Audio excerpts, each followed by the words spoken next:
Salut, heureux de vous retrouver dans cette nouvelle vidéo consacrée à la programmation avec le langage Python. Aujourd'hui, nous allons réaliser la programmation d'un chatbot. Donc, nous allons créer un chatbot, c'est-à-dire une IA conversationnelle. Mais nous n'allons pas utiliser le deep learning, c'est-à-dire que je ne vais pas construire un réseau de neurones artificiels. Je vais faire une IA simple, un chatbot simple. Bien. Pour ce faire, comme d'habitude, je vais utiliser mon éditeur de code qui est Cursor. Je vais créer un fichier Python que je vais appeler Jarvis. Jarvis.py. OK. Et j'aurai besoin de deux bibliothèques ou modules, à savoir JSON. Donc, je vais importer JSON et from difflib import séquence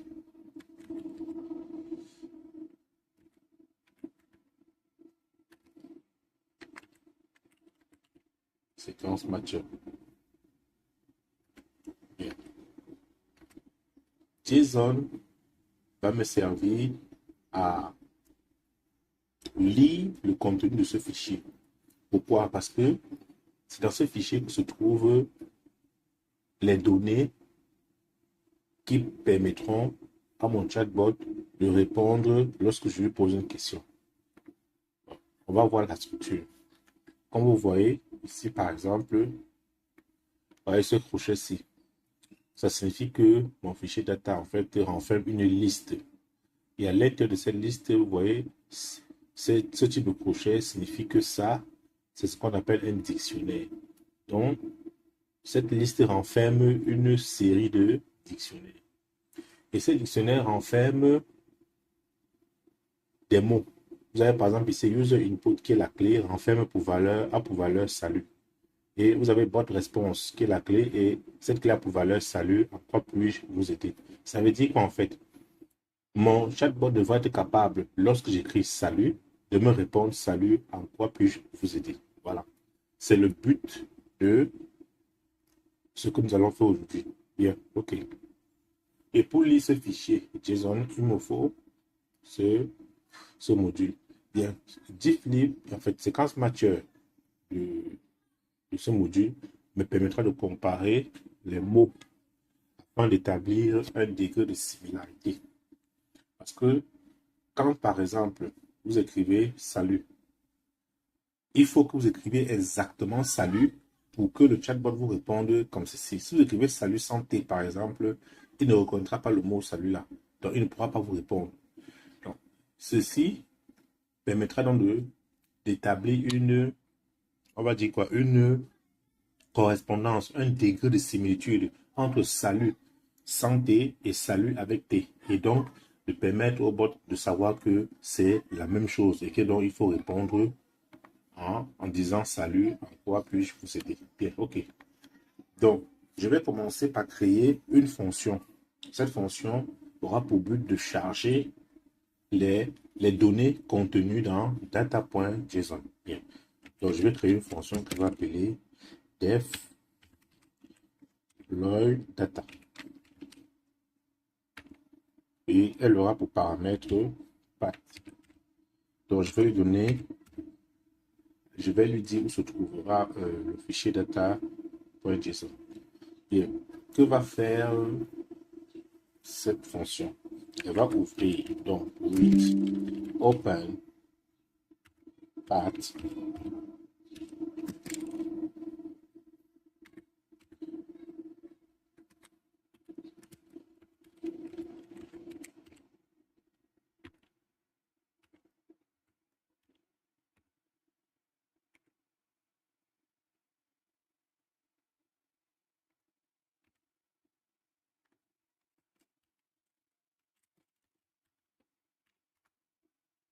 Bien.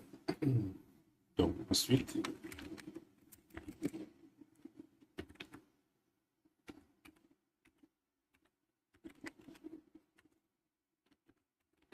OK. Qu'est-ce qui se passe ici?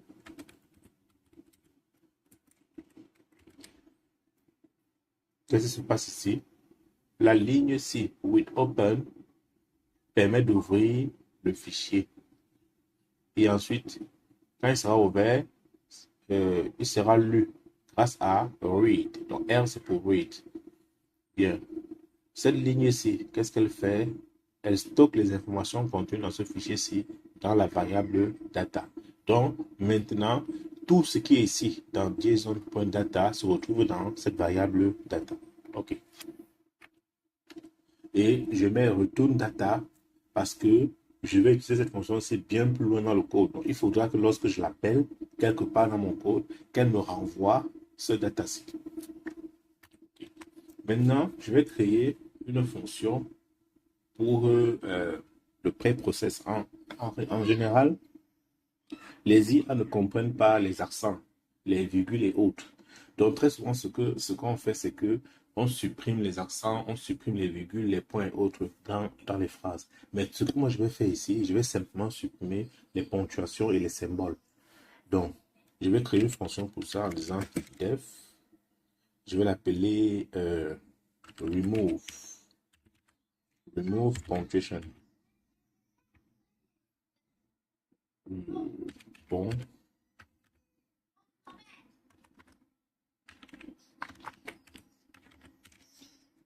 Remove. Et là, ça va prendre en paramètre word. Bien. Donc, je vais définir une liste de ponctuation. Voilà. Je vais, si j'avais un endroit où je pouvais copier ça. Bon, il y a quoi? Il y a le point. Il y a la virgule. Il y a le point virgule. Il y a les deux points.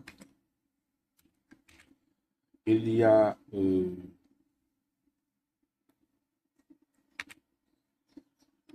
l'apostrophe. Il y a le point d'interrogation. Il y a slash. Il y a l'anti-slash.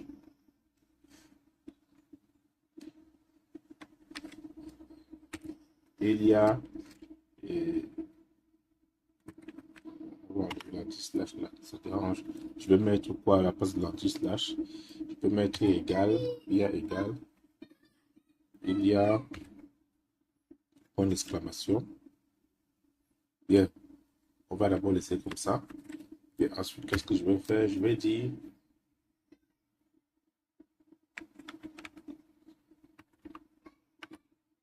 je vais créer une liste de mots sans ponctuation. Donc, liste égale à i for i in word. If i not in punctuation.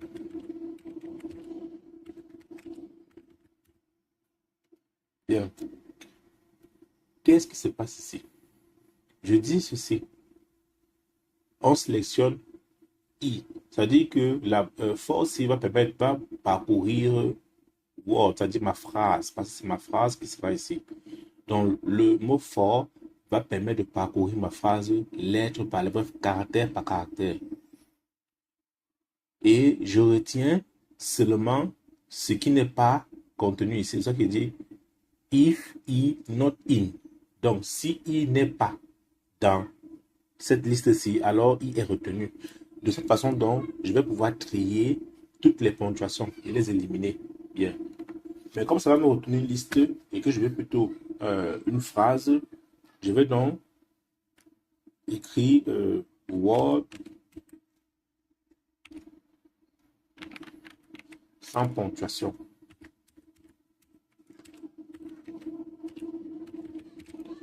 Bon, comme je l'écris en français, je mets ça en français. Mot sans ponctuation.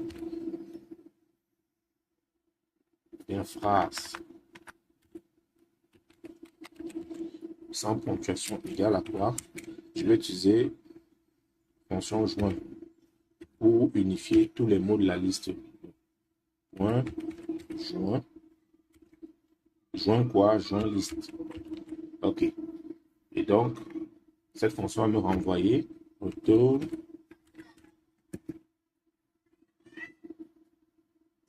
ceci. Return, return.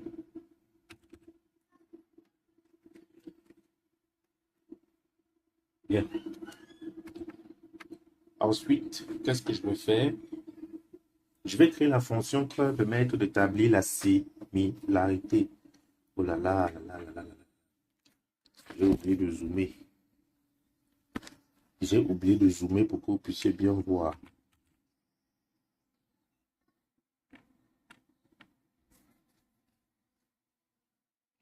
Ok, je pense que là c'est bon. Donc je vais créer une fonction qui va me permettre de comparer les mots pour établir un degré de similitude. Donc je vais dire def is similar.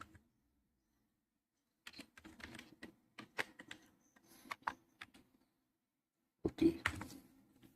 Et ce mot va prendre un paramètre deux mots. Donc deux éléments dans Word. Word 1, c'est-à-dire les phrases, les mots à comparer. Word 2. Ok. Qu'est-ce qu'on va faire? On va dire similarity.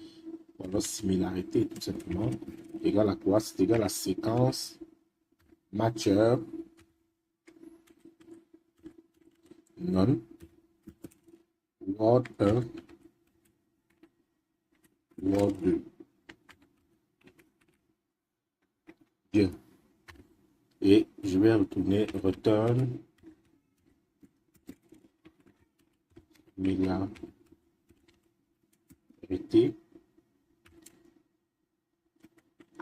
supérieur ou égal à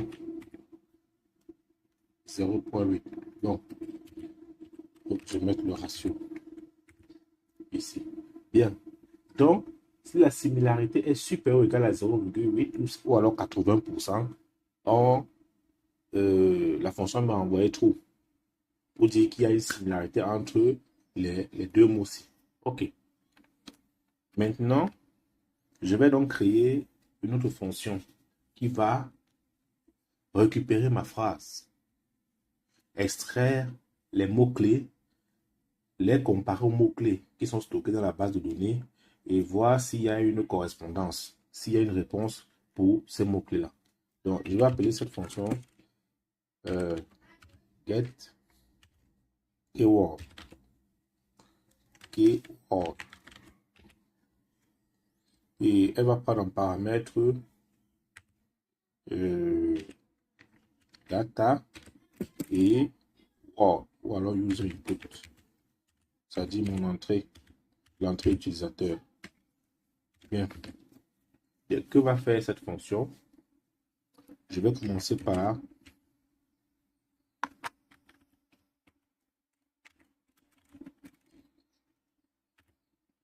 cette fonction va établir un score. Quand j'entre une phrase, ça recherche dans cette phrase-là des mots-clés en comparant à ce qui est dans la base de données. Si dans ma phrase, il y a un mot-clé qui se trouve dans la base de données, il y a un score qui est attribué. Et à la fin, on va prendre le score le plus élevé et voir à quelle réponse cela correspond.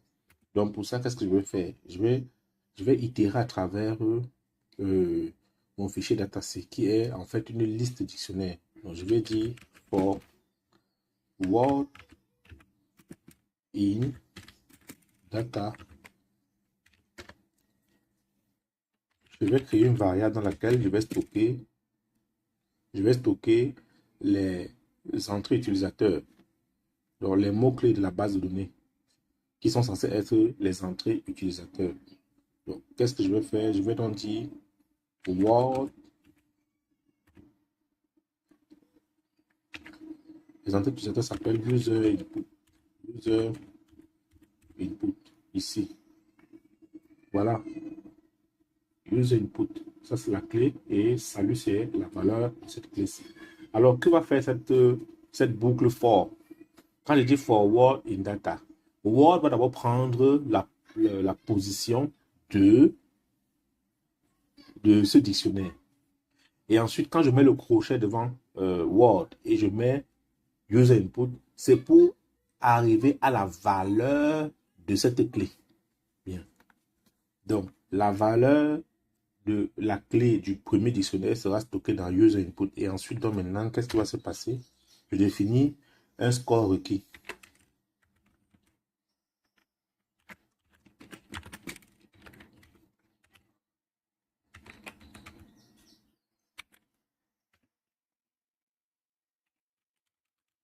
J'initialise un score à 0. Bien, maintenant, qu'est-ce que je vais faire pour text in user input point split.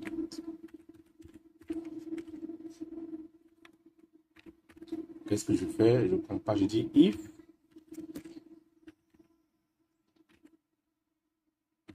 text in user.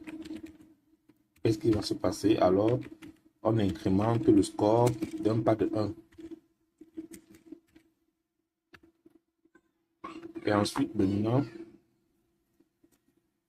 on va, c'est-à-dire que cette boucle-ci va parcourir user input.split. Le split, c'est qu'est-ce que ça fait? Le split transforme ma phrase en une liste de mots.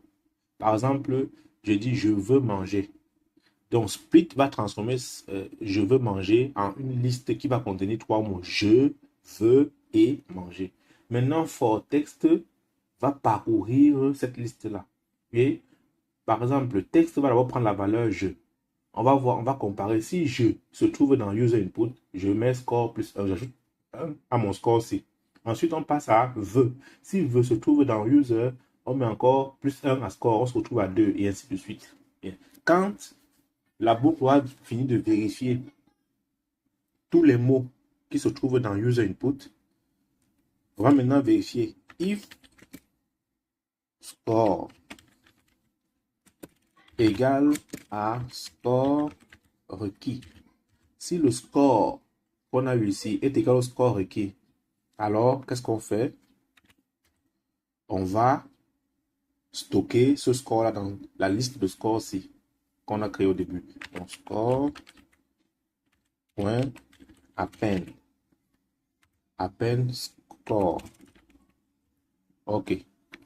Else, si ce n'est pas le cas, on va dire score, on va ajouter plutôt point, append 0. On ajoute plutôt 0. OK. Et ensuite, je vérifie if. Non, je vais d'abord trouver le score max. Donc, une fois qu'on a fini avec le mot là, on a fini d'établir le score, la liste des scores, en comparant à toutes les clés qui se trouvent dans le dictionnaire. On a établi une liste de scores. On va maintenant déterminer le score le plus élevé. Donc, qu'est-ce que je fais? Je dis max score égale à max de score. Bien, j'utilise la fonction max. OK, max de score. Et donc, je dis if max score est différent de 0. Qu'est-ce qui va se passer? Je détermine l'index. Index de ce max score là, score maximal. Index max score qui sera égal à quoi? À score point index de max score. Bien. Une fois que j'ai l'index, qu'est-ce que je vais faire? Je vais déterminer la réponse qui correspond. Donc, je vais dire réponse égale à quoi? À data. Donc, je prends ma liste de dictionnaires. Je désigne le dictionnaire qui renferme la réponse que je cherche en introduisant l'index que je viens de trouver. Index core max, c'est un integer. Et je sélectionne la clé qui renferme la réponse ou la valeur que je veux. C'est bot response. Bien. OK. Else. Donc, si le score n'est pas différent des autres, c'est-à-dire si le score est égal à 0, qu'est-ce qui va se passer? On va dire, on va retourner cette réponse-ci. Désolé. Désolé. Pouvez-vous répéter? Bien. Voilà, je ne sais pas mettre les accents sur mon clavier, donc ne m'en tenez pas rigueur. Donc ici, j'ai oublié de retourner la réponse. Retour, réponse. OK. Bien. Maintenant, ce que je vais faire, c'est que je vais créer une fonction qui va me permettre de faire, bon, une fonction que je vais appeler chatbot, qui va me permettre de faire fonctionner mon chatbot. Donc, je vais dire def chatbot. OK. Cette fonction ne prend rien en paramètre. Et pour faire fonctionner tout ceci, il faut que je commence par appeler cette fonction-ci pour avoir les données. Donc, je vais écrire ici la dataset. Dataset égale à quoi? Égale à loy data. Bien. Quand je fais ça, tout ce qui est dans dataset va se retrouver ici, dans dataset. Ensuite, qu'est-ce que je fais? Je vais passer ça à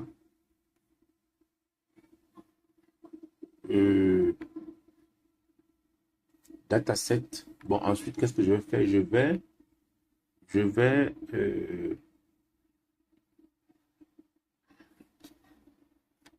Je vais dire user égale. Je vais prendre le mot ou l'entrée de l'utilisateur. User égale à input. Je mets vous.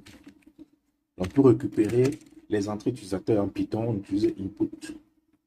Donc, je mets point lower pour remettre tout ça en minuscule. Et là, qu'est-ce que je fais? Je vais dire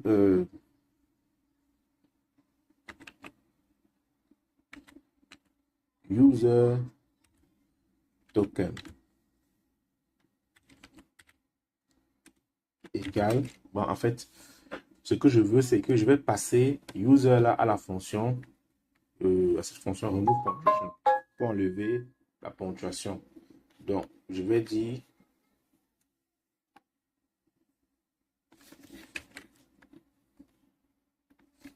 au cas où je mets la ponctuation dans ma phrase, je vais enlever cette ponctuation. Donc, je vais lui passer ma phrase. Et donc, il va me retourner une phrase sans ponctuation. Bien, maintenant, cette phrase sans ponctuation là, qu'est-ce que je vais faire? Je vais la passer à la fonction getKeyword. GetKeyword. Donc, et j'aurai donc la réponse. Je vais dire donc réponse ici. Réponse est égal à quoi? C'est égal à getKeyword, à laquelle je vais passer deux paramètres, deux attributs. Donc, j'aurai dataset et user token. OK. Donc, j'aurai donc la réponse qui sera stockée ici, dans la réponse, dans ma variable réponse. Bien, ce que j'aurais pu faire aussi, c'est mettre ça dans une boucle pour pouvoir pour ne pas relancer le script à chaque fois. Donc, je vais mettre une boucle. Je vais mettre while true. Tant que c'est vrai. C'est vrai, je suis en train de créer une boucle infinie. Il me faudra trouver donc un point d'arrêt. Tant que c'est vrai, voilà ce qui va se passer. Bien, je vais dire print la réponse du bot. Donc, je vais mettre ici F. Je vais mettre bot, 2 points. Je mets réponse à l'intérieur. Bien. On va essayer, voir ce que ça donne. Donc, pour lancer cette fonction, je vais écrire cela if name égale à, j'ai oublié, égale à main.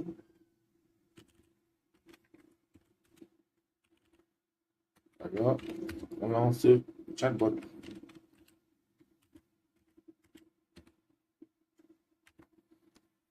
Ok. Allons-y voir.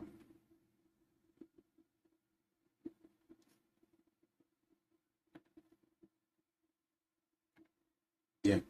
Je vais dire, j'attends que ça se lance.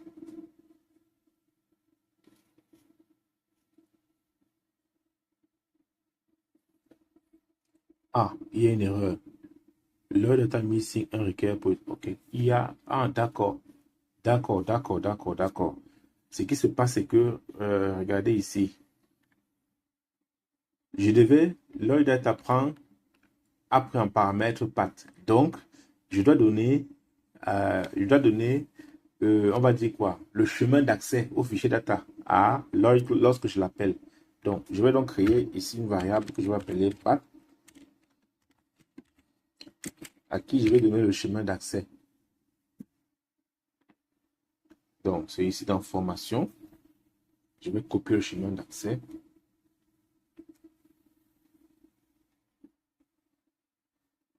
Vous entendez certainement un bruit en fond. Mon unité centrale ronfle parce que je suis en train d'entraîner un modèle pour reconnaître certaines images. Je suis en train d'entraîner un réseau de neurones artificiels. Donc, ça fait travailler mon processeur. C'est pour ça que ça ralentit aussi un peu les choses. J'aurais pu le faire sur Colab, sur Google. Mais pour ça, il faut que j'importe toutes ces images dans mon drive. Et là, ça me prend du temps. Donc, je préfère le faire en local. Ok, donc je vais passer ça ici. Et je vais modifier.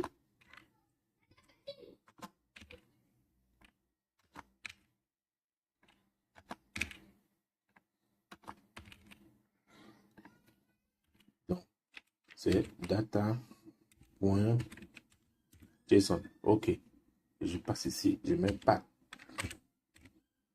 Bien, j'espère que là, je n'ai plus rien oublié. Ok. Ok, d'accord, c'est lancé. Donc, on me dit vous. Donc, je vais écrire bonjour Jarvis. C'est le nom que moi je vais donner. Ah, il me répond bonjour, comment puis-je vous aider? Alors, je dis comment vas-tu? Je vais bien, merci. Et vous? Je lui réponds je vais bien, merci. Il dit j'en suis ravi. Que puis-je faire pour vous? Voilà, donc ça marche. Ce que je vais faire maintenant, c'est créer un point d'arrêt. Donc, je vais dire ici, if user. Donc, je vais créer une liste de, on va dire, exit word.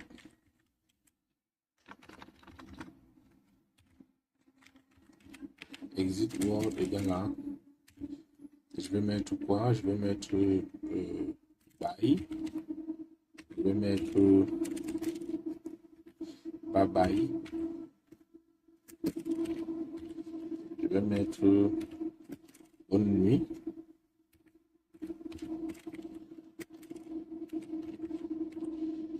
Je vais mettre bonne soirée. Ok, je vais mettre aussi quoi? Je vais mettre la Q. Je vais mettre aussi. Ok, donc je vais dire if user in exit world. Alors, qu'est-ce qui va se passer? Le bot va afficher un message.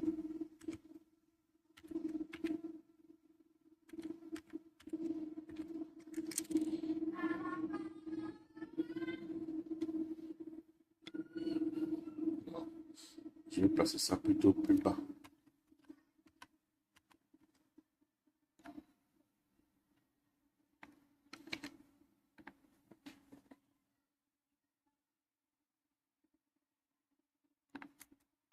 Je vais mettre brique. Donc, l'IA, si if user est dans Word, qu'est-ce qui va se passer? Il va répondre et on va sortir de la boucle. Donc, on va arrêter de poser avec lui.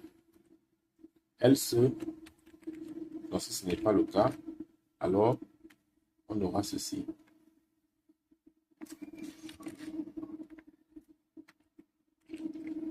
Bien, on va continuer de poser. Tant que je ne dis pas bye, bye bye, ou bonne nuit, ou bonne soirée, ou bien quitte, on va continuer de poser. Bien, on teste.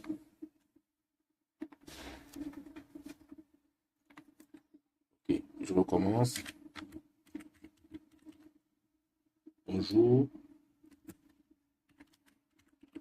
Jarvis. Bonjour, comment puis-je vous aider? Comment tu vas? Je vais bien et vous? Je dis ça va bien. Merci. Content pour vous. En quoi puis-je vous aider? Donne-moi la définition de biologie cellulaire. La biologie cellulaire est la science qui étudie les cellules. Ok. Bon, je vais lui dire bye.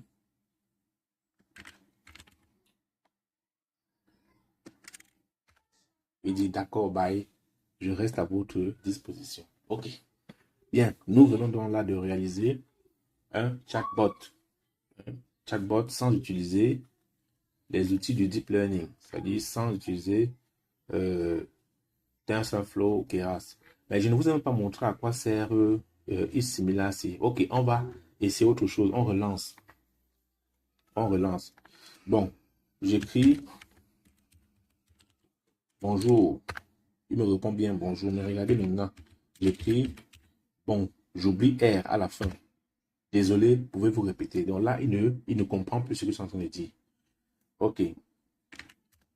Qu'est-ce qu'on va faire là maintenant? On va connecter la fonction isSimilarC à notre fonction getKeyword. Donc, je vais venir ici, je vais dire else. Donc, si le texte n'est pas dans user, qu'est-ce qui va se passer? On va itérer. On va dire for, je vais dire for i in user. For i in user. Je vais dire if is similar. Et je vais lui passer un argument i et word et texte. Bien. Si c'est similaire, alors on va incrémenter le score. Moi, c'est S. On va incrémenter le score de 1, comme tout à l'heure. Bien. On peut maintenant tester. On va voir s'il y a une différence. Donc, je vais écrire bonjour, le bonjour. Vous voyez, maintenant il reconnaît bonjour, comment puis-je vous aider? Donc, c'est donc ça. Si j'écris salut avec T, il me répond bien salut, en quoi puis-je vous aider? Mais si j'écris salut sans T, il va aussi répondre salut, en quoi puis-je vous aider? Si je n'avais pas mis la fonction is similar, il n'aurait pas pu reconnaître ce mot salut. Bien, ok. La prochaine fois, nous allons construire une interface graphique qui nous permettra de mieux échanger de manière on va dire quoi? De mieux échanger avec notre chatbot. Ok. Si vous êtes nouveau sur cette chaîne, abonnez-vous et likez la cloche pour ne rater aucune